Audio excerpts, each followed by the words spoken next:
Bonjour à tous. On va regarder si ça fonctionne avant de commencer. Ça fonctionne. Bienvenue à tous. Et vous savez, cet hiver, on est dans l'étude sur Jonas, mais on entrecoupe pendant l'année avec des principes fondamentaux qui composent notre Église. On pourrait aussi appeler ça, on a déjà appelé ça des valeurs, on appelle ça aussi des principes fondamentaux. Et eh bien, qu'est-ce que c'est des principes fondamentaux? C'est qu'est-ce qui distingue notre Église des autres Églises.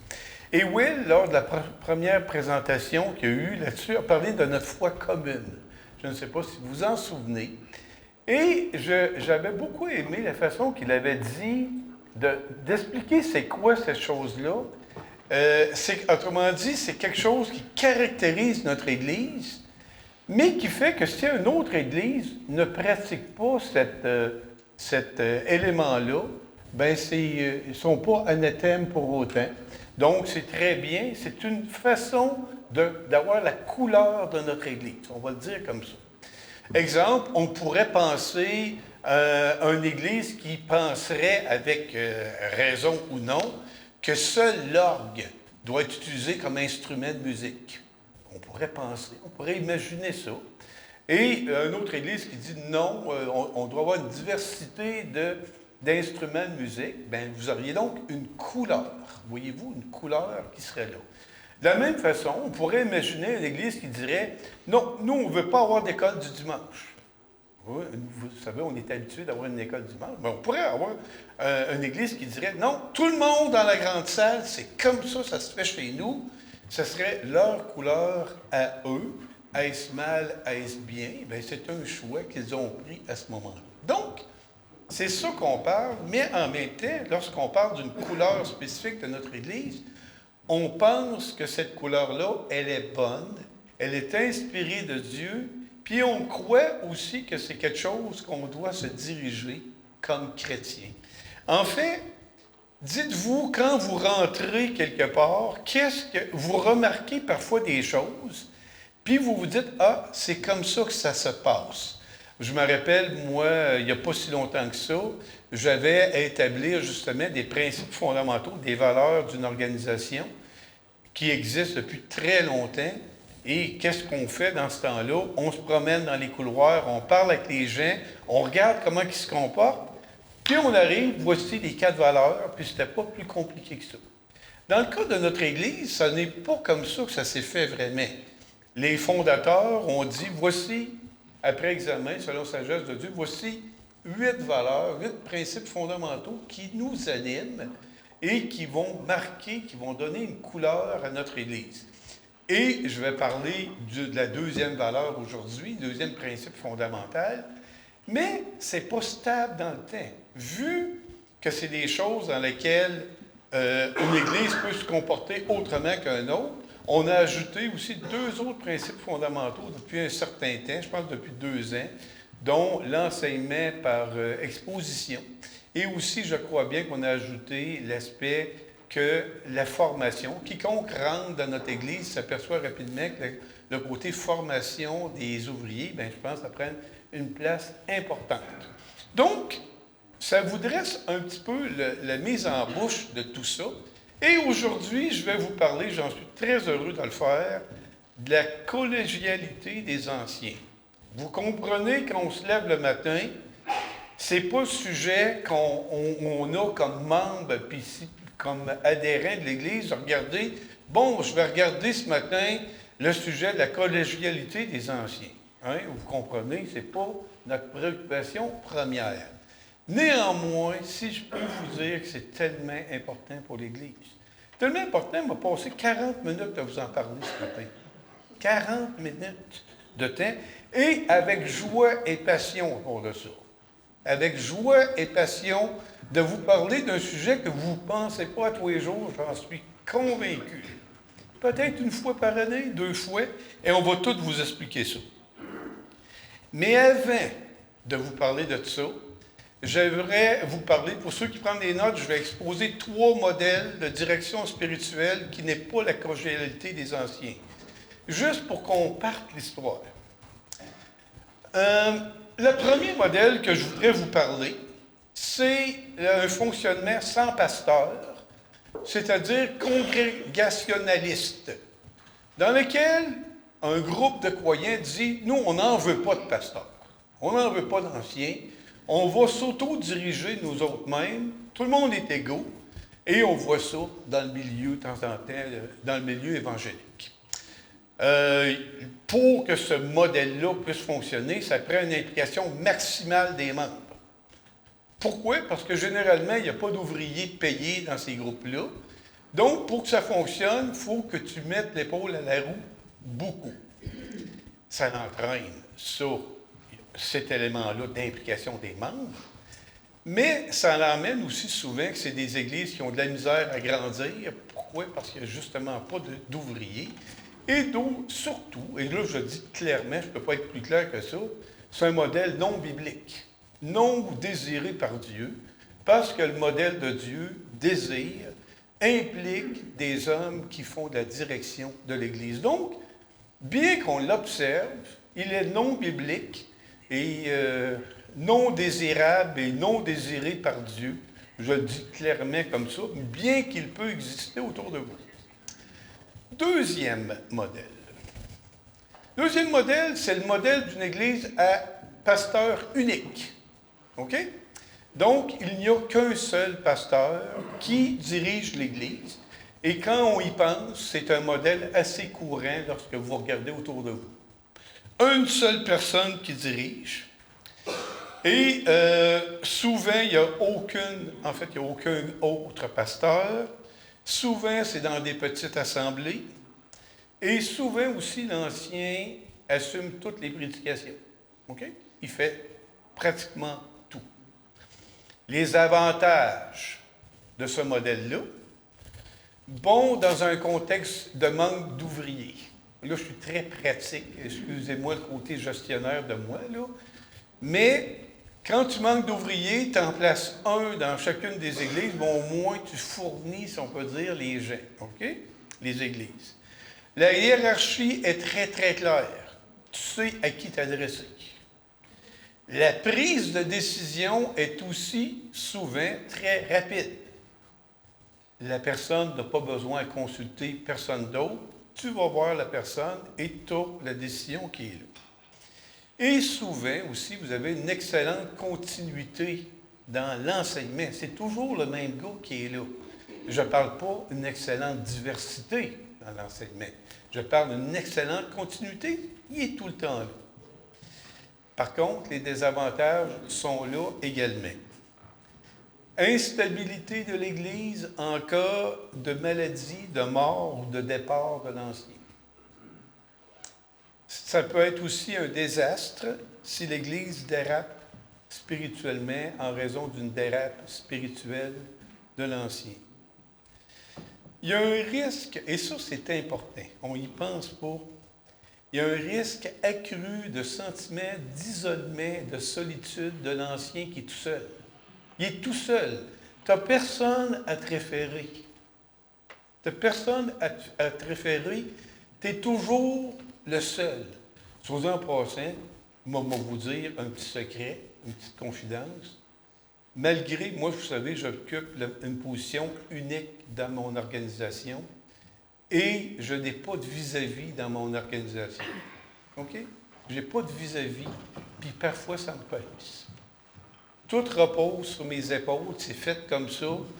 J'ai des collègues, oui et non, mais je suis toujours comme une coche par-dessus à cause de la hiérarchie. Et parfois, je me sens seul à cause de ça. Je suis convaincu que de ces hommes-là qui se sentent très seuls.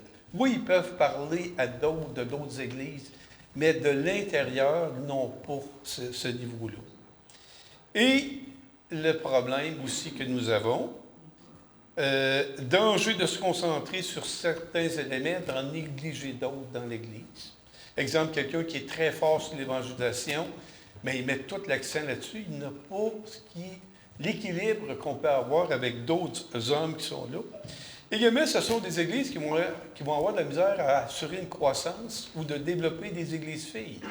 parce que tu n'es tout même pas pour envoyer ton pasteur ailleurs, tu n'aurais plus, tu es comme pogné. Voyez-vous un peu la chose qui est là.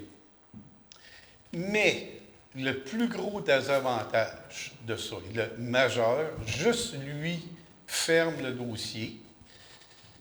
Cette pratique contrevient, j'en suis assez drastique, mais je le dis, à l'instruction biblique de Tite 1,5, qui dit « Je t'ai laissé en Crète », Tite 1,5, afin que tu mettes en ordre ce qui reste à régler et que selon mes instructions, tu établisses des anciens dans chaque ville. L'idée ici, bien entendu, c'est d'avoir plusieurs anciens. Un modèle avec un seul ancien, je ne crois pas que c'est dans la direction de Dieu. Plus tard, en Actes 20, 17, Paul envoya chercher à Éphèse les anciens de l'Église, et non pas l'ancien de l'Église. Donc, c'est un modèle, je ne crois pas qu'il est appelé à bien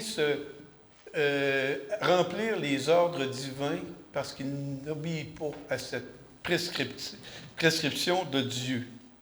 Je suppose qu'il assure mal la croissance de l'Église et sa stabilité. J'en ai passé 2, je suis rendu au 3e.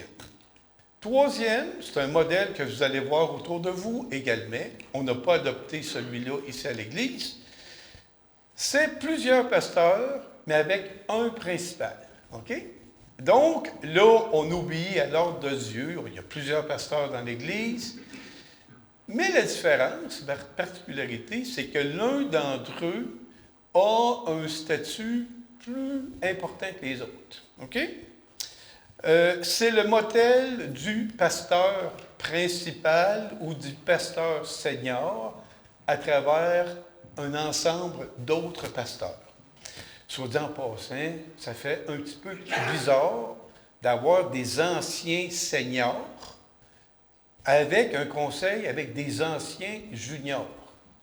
Quand vous y pensez, senior, ça veut dire vieux ou ancien, ça fait tu as des anciens avec des anciens juniors. Okay? Pensez-y juste un instant. Donc, c'est souvent ça qu'on dit, un pasteur senior, il a de l'expérience, il a une grande formation. C'est lui que, s'il y a des divergences autour de la table, il va trancher. OK? Il y a une dignité qui est, dans certaines sortes, supérieure aux autres. En cas de litige, il tranchera. Dans ces églises, nous verrons apparaître souvent des termes comme pasteur junior, pasteur de jeunesse, pasteur de ci, de ça. Ça vous donne un peu à quoi ça ressemble. C'est un modèle qui est utilisé souvent dans des églises de moyenne à grande taille. Et dans ce type d'église, une autre façon de la reconnaître, souvent, vous allez avoir une association. Ah, c'est l'église à tel nom. OK? Rajoutez le nom. Ce n'est pas, vous ne pensez pas de cette église-là comme un modèle avec plusieurs, mais vous référez toujours au principal. Soit dit en passant, c'est tellement ancré même dans notre association ici, parce que nous, on ne marche pas comme ça à l'église, que quand on se fait appeler par l'association, j'ai un homme, on aime bien l'association, on en fait partie, mais ils veulent toujours parler, disons qu'ils essayent de me parler à moi, OK? Et pas assez bon, là, pas assez bon. Ça prendrait, oui, pas assez non plus, t'en manque un peu. Il faut qu'il parle à Matthieu. Ça, c'est le concret, c'est la vraie vie, ça. C'est comme ça que ça se passe, parce que le modèle collégial n'est pas tellement répandu à travers nos associations d'église.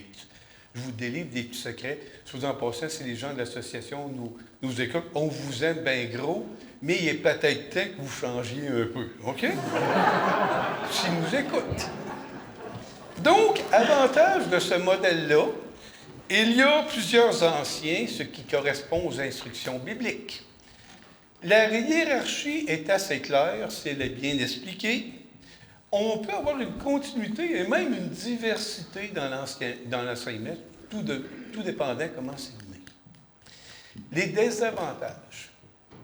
Il est possible qu'on ait une instabilité en cas de maladie, mort ou départ du pasteur principal, qui peut emmener une insécurité. Bien, coudonc, si le principal est parti, ça nous en prend un autre principal. C'est comme ça le raisonnement. C'est normal aussi. Et je vous dirais, le gros désavantage de ce modèle-là, c'est la frustration possible des anciens juniors. Je fais exprès pour les parler comme ça, là, juste pour montrer que ça ne marche pas les deux mots ensemble. Les anciens juniors qui, finalement, se posent la question, mais c'est quoi ma place autour de ce conseil-là? Est-ce que je peux être un égal, puis tu ne te sens pas comme un égal honnêtement, puis c'est conçu comme ça? Donc, ça peut emmener des frustrations et des sentiments de dire de non-accomplissement au niveau de ces anciens-là. Par contre, est-ce que c'est un modèle qui contrevient entièrement à la parole de Dieu? Je ne crois pas. C'est une couleur qui se donne avec ça. Est-ce que c'est un modèle qui est optimal? Peut-être dans certains cas, mais dans d'autres cas, je ne crois pas. Mais je pense que le modèle qu'on a employé ici est qu'est-ce qui est la meilleure direction que Dieu veut. Et j'aimerais vous l'expliquer tout de suite. C'est le modèle de la collégialité des anciens. Donc, ceux qui prennent des notes, premier modèle, 100 pasteurs. Deuxième modèle, un seul pasteur. Troisième modèle, plusieurs pasteurs avec un principal. OK? Quatrième, maintenant que je vous parle, c'est qu'est-ce que nous voyons ici à l'Église. Et on va prendre le temps de vous l'expliquer peut-être. On vous en a parlé souvent, mais là, je vais vous l'expliquer plus longuement. Premièrement, là, je suis désolé, je sais qu'il y en a qui n'aiment pas ça qu'on parle de définition, mais parfois, je suis obligé d'y aller et je vais faire un petit peu de français. Qu'est-ce que ça veut dire le mot collégial? Premièrement, ce n'est pas l'équivalent d'un cégep. On va le dire ça tout de suite. Si vous pensez que c'est l'équivalent d'un cégep, pas ça. C'est une réunion de personnes ayant la même dignité. Je répète, réunion de personnes ayant la même dignité. Cette très simple définition nous en dit beaucoup de qu'est-ce que c'est. Réunion de personnes, il n'y a pas juste qu'une personne, il y en a plusieurs, par définition, ayant la même dignité, qui sont tous égaux. Donc, c'est excessivement simple. Si on rapporte ça maintenant à être ancien, c'est une réunion d'anciens ayant la même dignité. Et si on ramène ça maintenant à une direction spirituelle dans l'Église, c'est ceci, direction spirituelle assumée par une réunion ou un groupe d'anciens ayant la même dignité. C'est-tu comprenable jusqu'ici? Pas pire? Donc, plusieurs, et tous sont égaux. J'aimerais vous dire maintenant quelles sont les bases bibliques de ce modèle-là. Et je vais citer ici plusieurs versets de la Bible. J'espère que vous pourrez avoir le temps de les capter. Je n'ai pas de PowerPoint ce matin. Premièrement, notion, plusieurs anciens dans une église locale. Où retrouvons-nous ça dans la Bible? Dans plusieurs endroits. Acte 14, versets 21 à 23. Paul et Barnabas, quand ils eurent évangélisé cette ville et fait un certain nombre de disciples, ils retournèrent à Lystre, à Icône et à Antioche, fortifiant l'esprit des disciples, les exhortant à persévérer dans la foi et disant que c'est par beaucoup de tribulations qu'il nous faut entrer dans le royaume de Dieu. Ils firent nommer des anciens dans chaque église. Et après avoir prié et jeûné, ils les recommandèrent au Seigneur, en qui ils avaient cru. Manifestement, ici, très simplement, nous avons une situation de plusieurs anciens. Acte 15, 4, lors du concile de Jérusalem, ils furent reçus par l'Église, les apôtres et les anciens. On est dans la ville de Jérusalem. Ce n'est pas l'ancien qui les reçoit, c'est les anciens. On l'a cité tout à l'heure, Acte 20, 17. de Milet, Paul envoya chercher à Éphèse les anciens de l'Église. Encore une fois, non pas l'ancien. Philippiens 1.1, dans l'introduction de cette lettre, Paul et Timothée, serviteurs de Jésus-Christ, à tous les saints de Jésus-Christ qui sont à Philippe, aux évêques et aux diacres. Ici, ce n'est pas le mot pasteur ou ancien qui est indiqué, mais évêque évoque le terme de surveillant. Et encore une fois, on a le terme au pluriel. Parfois, vous savez, chers frères et sœurs, une façon de se convaincre d'une chose, c'est de penser à l'inverse de la chose.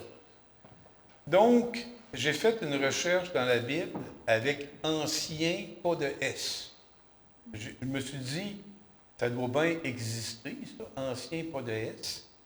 Bien, tu te rends compte que finalement, il y a très peu d'occurrences d'un ancien, pas de S, autrement dit, qui est tout seul. Tu ne trouves pas vraiment ça. C'est comme si ça n'existait pas. Néanmoins, il y a une exception. Vous allez vite comprendre à quel point elle est là. C'est 1 Timothée 5, 19 qui dit « Ne reçois point d'accusation contre un ancien, si ce n'est la déposition de 2 ou 3 témoins. » Donc, c'est dans un cas un ancien serait fautif. Mais ce verset 19 est précédé par le verset 17 qui dit que les anciens qui dirigent bien soient jugés dignes d'un double honneur. Donc, encore une fois, parce que c'est un cas spécifique qui est là, d'un ancien qui fait partie d'un autre groupe d'anciens. Donc, la norme vraiment biblique, c'est clairement dans l'Esprit divin. C'est vraiment dans l'Esprit de Dieu. Quelle était la pensée de Dieu? Pourquoi Dieu a prévu ça comme ça? Comme on dit, moi je ne suis pas dans la tête de Dieu, je ne suis pas capable de répondre à cette question-là, mais on peut supposer qu'il y a plusieurs avantages d'être comme ça. Sans doute qu'il s'agit de la meilleure chose, à la fois pour les membres et pour les anciens qui sont là. Et tout à l'heure, Patrice a lu le Proverbe 11, 14, que je vais maintenant brancher avec Proverbe 24, 6. Dans ma version, c'est quand la prudence fait défaut, les directives fait défaut, le peuple tombe, et le salut est dans le grand nombre des conseillers. Proverbe 24, 6 nous dit pour sa part, « Car tu feras la guerre avec prudence, et le salut est dans le grand nombre de conseillers. » Il y a un mot commun entre les deux, c'est prudence. Que ce soit pour protéger l'Église ou même quand l'Église est en mode de conquérir des territoires et tout cela, présenter la parole de Dieu, le grand nombre de conseillers est toujours utile, cette direction-là. Pourquoi un grand nombre de conseillers, ça permet d'avoir une diversité d'idées, de confronter les idées. Puis à un moment donné, qu'est-ce que tu pensais très bon en partant? Quand tu es confronté, ouf, c'est vrai. J'ai pensé à ça. Quand tu vois qu'il y en a 4-5 qui ne pensent pas comme toi, puis que là, tu te rends compte, OK, les gars, je pense que je vais retirer mon idée. Je me rends compte que la sagesse n'est pas dans mes mains, mais elle est plus dans les vôtres. Je suis convaincu qu'il y a quelque chose là-dedans. D'ailleurs, c'est pour ça qu'à l'Église, on désire ici un grand nombre autour de la table des anciens. Maintenant, le fait, c'est certain que la Bible veut plusieurs anciens dans l'Église, c'est sûr. Parlons maintenant d'agir dans la même dignité. Parce que ça, c'est très important. C'est qu'à l'intérieur du conseil, tous les anciens sont égaux entre eux. On peut le voir comme dégagé à travers la Bible sans que ça en soit une directive claire. C'est pour ça que ça devient une couleur de notre Église. 1 Timothée 4, 14. Ne néglige pas le don qui est en toi et qui t'a été donné par prophétie avec l'imposition des mains de l'Assemblée des anciens. ce n'est pas le départ qui nous intéresse, c'est la fin dans notre contexte. Avez-vous remarqué qu'on a une assemblée des anciens, donc ils sont tous ensemble, et ils font la même fonction, ils ont la même dignité pour imposer les mains. Il n'y a aucune différence de un qui serait à dire « Hey, toi, c'est toi qui vas imposer les mains ». Non, c'est l'ensemble des anciens qui sont là. On a un autre exemple aussi, qu'on parle rarement, mais que m'a parlé très brièvement ce matin, en Jacques 5, 14. Quelqu'un parmi vous est-il malade qu'il appelle les anciens de l'Église et que les anciens prient pour lui en loignant d'huile au nom du Seigneur. Encore une fois, on a l'application de ça, que tous les anciens sont égaux. Ne demande pas d'appeler un ancien, appelez le spécialiste. Appelle les anciens et que les anciens prient pour lui. C'est tout le monde qui prie à ce moment-là. Ils ont toutes la même dignité, il n'y a pas de différence. Il y a donc manifestement dans la Bible des exemples où les anciens sont considérés comme un groupe agissant ensemble avec le même rang. On est loin, honnêtement, mes frères et sœurs, du pasteur seul ou du pasteur principal dont les responsabilités et dignités sont plus grandes que celles des autres anciens. Moi, je vois difficilement ça dans la parole de Dieu. Ceci étant dit, ça n'empêche pas qu'un ancien a sa couleur propre. Les spécialisations ne sont pas exclues. Comment dit, quelqu'un pourrait penser qu'on est tous pareils. C'est pas ça. D'être égal et d'agir de la même façon, c'est deux choses différentes. Meilleure preuve, 1 Timothée 5, 17. Que les anciens qui dirigent bien soient jugés d'un double honneur, surtout ceux qui travaillent à la prédication et l'enseignement. Ce verset-là n'est pas là pour parler de la dignité, mais de la fonction, qu'est-ce qu'ils accomplissent. Et une reconnaissance, un double honneur ici, c'est au niveau monétaire, par rapport à la prédication et à l'enseignement. Donc, ici à l'Église, vous voyez clairement, on va essayer de le mettre pratique, parce qu'on a présentement 3 anciens. On a Will, moi, Mathieu. Clairement, Will a des forces que je n'ai pas et des couleurs que je n'ai pas, puis j'en suis tellement content. Il va avoir une attention pour l'adoration que je n'ai pas, même qui m'emmenait, sans dire une indifférence, j'aime ça, mais je ne passerai pas ma vie à réfléchir à ça. Lui, il va faire ça. Je suis tellement content qu'il fasse ça. Mais lui, quand il arrive des choses d'administration, ça ne l'intéresse pas, ce que je pense. Puis, un peu, OK, un peu, mais si quelqu'un d'autre peut s'en occuper, il est bien content avec ça. Puis, Mathieu, la même chose. Mathieu, au niveau du suivi de la formation des gens, au niveau de sa préoccupation pastorale, il y a des couleurs qu'on n'a pas, puis c'est très bien ainsi. Mais qui fait que vous parlez à un ou à l'autre, vous parlez avec la même autorité, puis qui va faire que c'est comme ça que ça fonctionne. C'est juste pour vous dire, on n'est pas tous des petits robots, tous pareils. Je pense que c'est évident. De toute façon, même si on essaie de dire autrement, c'est manifeste ce que vous voyez. Et en ajoutant des personnes, on veut continuer de grandir dans cette diversité. Maintenant, quelles sont les applications pratiques dans notre Église? Eh bien, je pense que nous avons ici à l'Église 2 soucis majeurs au niveau de l'équipe d'anciens. Puis ça s'appelle le mot stabilité. OK? Stabilité. Dans un modèle de direction d'Église comme celui-là, pour bien fonctionner, cela demande une implication active de chacun des pasteurs en place. Nous avons mis en place un engagement, les uns envers les autres, qui va au point que si l'un d'entre nous désirait changer le modèle de direction de l'Église, il va être exclu de l'Église. Aussi simple que ça, il va être exclu du conseil. Parce qu'on ne veut pas aller dans un modèle de direction pastorale avec un pasteur principal ou un seul pasteur. On ne veut pas aller dans cette direction-là. On ne croit pas que c'est bon.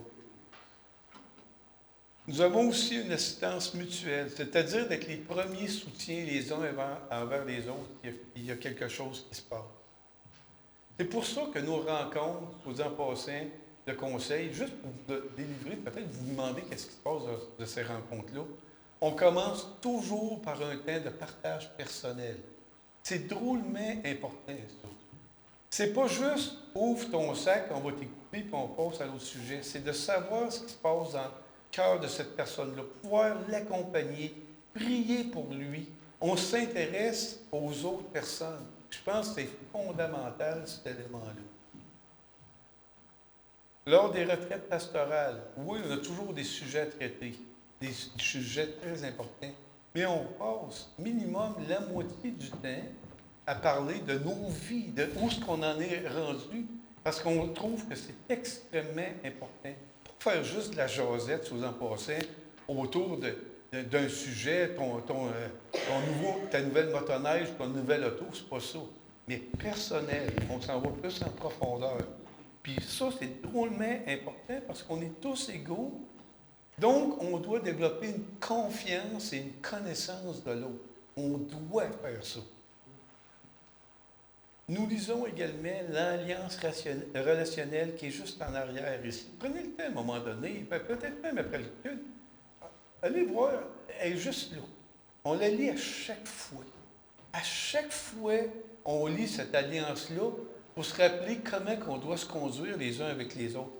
J'espère que vous comprenez à quel point on fait attention à ça. D'un modèle que tu es tout seul, tu n'as personne. Et le pasteur tout seul, tu n'as personne d'autre à prendre soin. Puis il y a des autres pasteurs, il n'y en a pas. Quand tu es pasteur principal, oui, tu t'en occupes un peu, mais à la fin, tu prends une décision. Donc, on veut faire vivre cette diversité-là de nos dons et de nos points de vue. Et c'est rare qu'on passe au vote, soit dit en passant. C'est très rare. De temps en temps qu'on passe au vote, parfois c'est pour la blague. « Hey, on va voter! » Ou parce qu'on est obligé à cause d'une affaire d'obligation administrative et tout. Donc, en gros, un conseil collégial, c'est un peu comme un couple, même pas mal comme un couple. Il faut l'entretenir. Ça va de soi? On est d'accord avec ça? Donc, ce que je suis en train de vous dire, la stabilité du conseil s'exprime par des relations qui sont là, des visions communes. Et nous avons aussi une recherche active de la stabilité future de l'Église. Nous visons une stabilité à long terme. Puis je pense que vous le voyez très bien. Tout le monde sait ici que nous sommes présentement 3 anciens, que nous en désirons beaucoup plus dans l'avenir. Je pense que c'est évident. Lorsque vous avez un ancien et qu'il part, c'est très difficile pour l'Église. Pensez-y. Il y en a qui ont vécu ça ici. Il y en a un, il s'en va pour n'importe quelle raison, et là, l'Église, hey, qu'est-ce qui se passe? Qu'est-ce qu'on fait? Mais si on est 5 anciens et qu'un des 5 prend sa retraite, ou un des 6 prend sa retraite, et qu'en plus on a un processus actif de relève, cela se vit presque en douceur. Moi, je suis choyé, je vais vous dire, nous sommes choyés d'avoir tant d'hommes intéressés à devenir anciens dans cette Église. Moi, ça me réjouit le cœur. Et contrairement à la société qui fait de l'âgisme, tout le monde sait c'est quoi de l'âgisme, en gros, on va mettre ça concret, c'est quoi de l'âgisme? Quand tu as 59, 60 ou 61 ans, tu essaies de trouver une job, là, tu vas savoir c'est quoi l'âge. OK? Tu vas le savoir c'est quoi. Ils ne te répondront pas. Ou s'ils te répondent, ah, tu as beaucoup d'expérience, hein, mais bon. Puis on ne fait pas de jeunisme non plus. Savez-vous, c'est quoi du jeunisme? Alors, juste, c'est tasser non, t'es mal exprimé. Oui, oui. Âgiste, c'est tasser les vieux, puis jeuniste, c'est favoriser les jeunes. Ah, ben, coudonc, autour de la table, ça nous prend des jeunes. On va viser les jeunes, c'est la relève. Moi, je ne pense pas comme ça, puis je pense que les frères ne pensent pas comme ça. Nous, qu'importe l'âge, ça n'a pas d'importance. Tu as à peu près les qualifications. Tu veux les travailler. Tu as une aspiration d'être ancien. Bien, on te considère. Tu as 20 ans, merveilleux. Tu as 30 ans, encore mieux, c'est pas vrai. Non, tu as 40 ans, on te prend. Tu as 50, tabarouette, c'est bon, tu as de l'expérience. On monte. Avez-vous remarqué, je n'ai pas parlé de 60, là? OK, pas vrai. Je fais des blagues. On est prêt à prendre tout le monde. En autant que qu'est-ce que je vous ai parlé. On examine, vous en passant, vous avez remarqué à quel point on examine les critères, les gens, on fait des rencontres pour s'assurer que ces gens-là soient dans la bonne position. Je termine avec un élément. Il y a 2 défis que je vois dans le modèle collégial. Je ne pouvais pas vous en parler autrement parce que je trouverais que ce n'était pas correct autrement. Vous allez sans doute remarquer qu'avec un modèle collégial, ça prend plus de temps à prendre les décisions. Pourquoi? Parce qu'on les ramène en conseil. Donc, c'est un élément qui est là à considérer. Il y en a qui aimeraient ça, on décide tout le temps, puis souvent, venez nous voir, puis on dit, oui, il faut en parler au reste des anciens. Mais considérant l'importance de l'Église de Dieu, c'est quand même possible. Deuxièmement, et ça commence à apparaître, c'est le nombre autour de la table. Physiquement, on commence à se trouver à l'étroit. Quand j'ai organisé la retraite pastorale, elle a été organisée dans mon chac cette année, un 12 par 13 pieds. Bien là, on commençait à penser comment on met les gars. Puis j'ai essayé de les domper dehors, puis il faisait trop frais, puis là, ils ont rentré en dedans. Mais voyez-vous, on a cette dimension-là, plus que des gens autour de la table. Puis il ne faut pas juste ça, il faut qu'ils parlent. On s'intéresse à eux. Comment faire ça pour ne pas multiplier les rencontres et la longueur des rencontres? C'est un beau défi, on est rendu là, supposant passer dans notre vie. Comme conclusion, j'aimerais faire parler quelqu'un que nous aimons tous, qui n'est plus avec nous présentement, c'est David Hines. Qui, je vais citer les paroles mêmes de David, qui avait fait un document là-dessus, je vous cite un extrait. Donc, dites-vous, c'est David qui vous parle présentement, David qu'on a tous bien aimé ici, maintenant rendu aux États-Unis. Un point noté, là c'est David. Le fait que les églises locales doivent être dirigées par des groupes d'anciens devrait sécuriser l'Église. Surtout si un homme, pour être ancien, doit être qualifié selon la liste de qualifications qu'on voit en 1 Timothée 3 et Tite 1, et qui travaillent selon leurs dons différents. Cela donne, une protection à l'Église contre l'abus de l'autorité et une protection aux anciens contre des attaques du malin. 2, une garantie à l'Église que la direction de l'Église va être sage, modérée, bien réfléchie et agir pour le bien de la communauté. 3, une pluralité de points de vue et qui se respectent et s'écoutent mutuellement, ce qui donne une plus grande bassin d'expérience et de sagesse à l'Église. Une pluralité d'anciens avec des dons différents va être plus capable de pourvoir aux besoins de l'Église et prendre soin des membres. C'est possible que certains dossiers, j'aime tellement ce bout-là, c'est possible que certains dossiers d'affaires de l'Église avancent plus lentement que s'il n'y avait qu'un homme qui prenait les décisions finales. Mais il me semble que la santé spirituelle de l'Église est de loin plus importante que la rapide avance des affaires de l'Église. Une Église est une communauté de croyants, pas une compagnie d'affaires.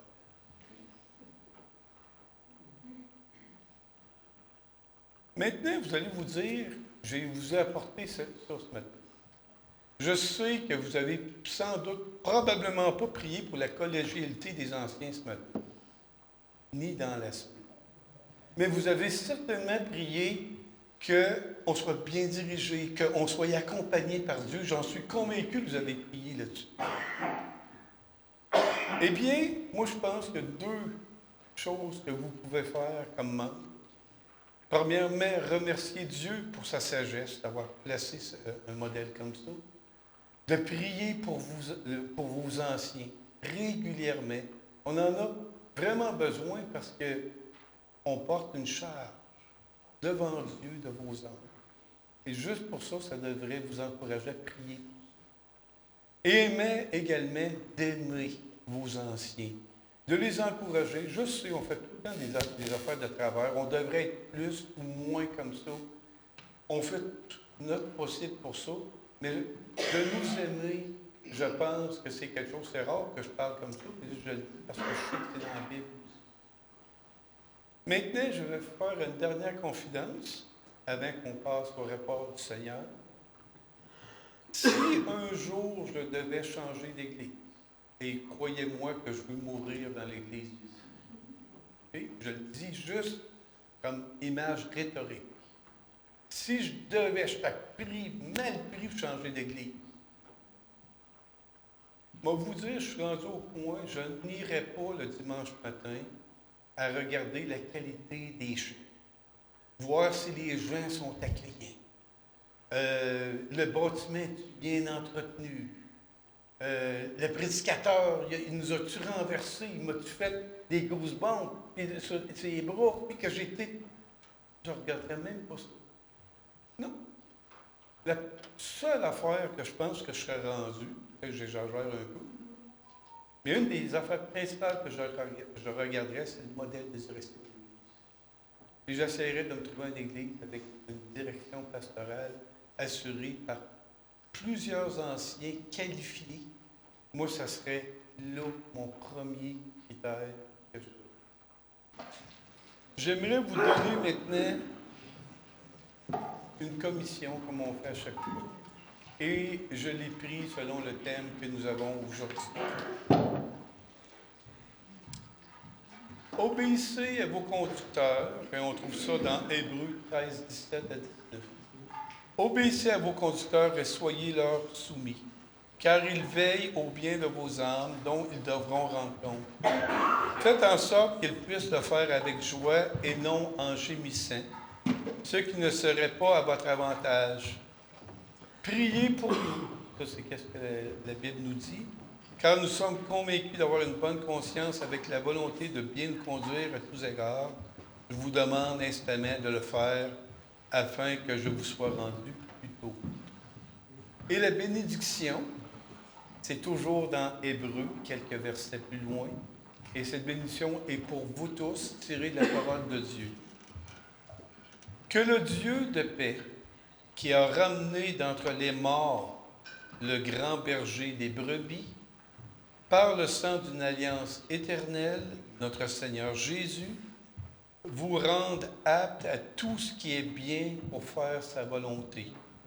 Qu'il fasse en nous ce qui lui est agréable par Jésus-Christ, à qui soit la gloire au siècle des siècles.